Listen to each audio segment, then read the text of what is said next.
Yeah, absolutely. You speak on your parents quite a bit in those first couple of chapters as well about how they instilled those values of looking after nature. Do you think they had a massive impact on you, both your mum and your dad?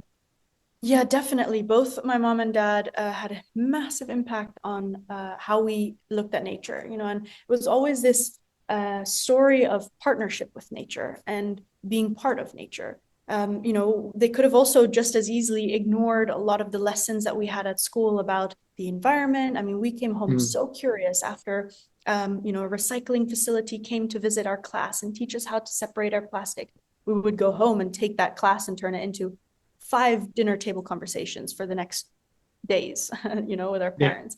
And they really, again, like created that space to be curious, ask questions back, explore it even further, allow us to spend the whole weekend at the beach, and just uninterrupted play. And I think that is, was really special, but also in that Mm. space allowed me and my sister to become what we are. Yeah, absolutely. That leads us to, I'm going to read a bit of a passage out of your book here. So try and get over. Yeah, you can do that. Thank you. There's only one. You opened it straight away. That's brilliant. I love that. Can you hear me? Yes, I Right. can. I'm excited for this. So we're just going to ask you to sort of reflect on what this passage is about. Hmm. I'll read. I sat crisscrossed in the morning crisp air, memorized by the magic of this big, living, breathing tree. It was so peaceful. It was so beautiful. It was so grounding. I remember thinking, I want to be like you, tree, when I grow up. I found a comfortable spot to sit on the veranda and admiring the tree in the golden morning light. I heard my sister, Isabel, come out of our room. She joined me where I sat on the veranda. We both smiled widely as we looked at each other. Our shirts were matching. Last night, our shirts for our campaign had arrived. We were so excited for the sun to come up to see them in this light. They looked better than we could ever imagine. Ready? I asked my 10-year-old sister. She nodded, and we helped each other up as we heard our mum in the kitchen preparing brekkie. Girls, breakfast is ready. We have to be in the car in 20 minutes, otherwise you'll be late for school. Coming. We walked over proudly in our campaign shirts to show our parents just how good we looked. Look at you two, as our parents beamed with joy.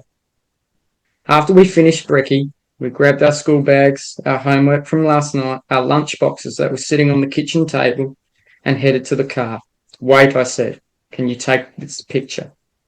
I wanted to remember this moment forever.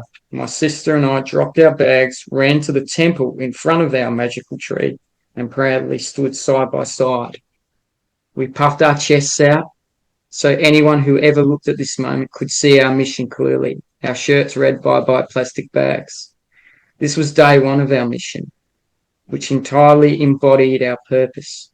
This is where it began, right there. I felt so proud. I felt it bursting out of me. At 10 and 12 years old, we were ready to do the right thing. There's no turning back now. It goes through your mind as I read that. Mm. Well, it's a beautiful passage, and it was really also nice to hear someone else reading it for once. Usually, it's me reading it out to an audience, and I found it was quite a special experience. So thank you for picking that passage. I think what's going through my mind, yeah, all these emotions actually of what that moment was like. I have a beautiful memory to that tree growing up. The one that I would look at in the mornings. We have this really beautiful natural golden light, like I say it in the thing, but it's this. It almost feels like a warm honey like spilling over our house, and we got to see that every morning, waking up that early to go and prepare for school. So it brings me back to this what I already shared of like this connection to nature growing up.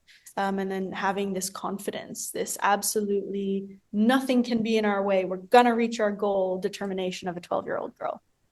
Yeah. Yeah. There's like, because you do describe the struggles after that. Yeah. So there's like a beautiful naivety there as well, which is a curious 12-year-old would have. Yeah. Thinking Any kid has that. Yeah. About to embark on that journey.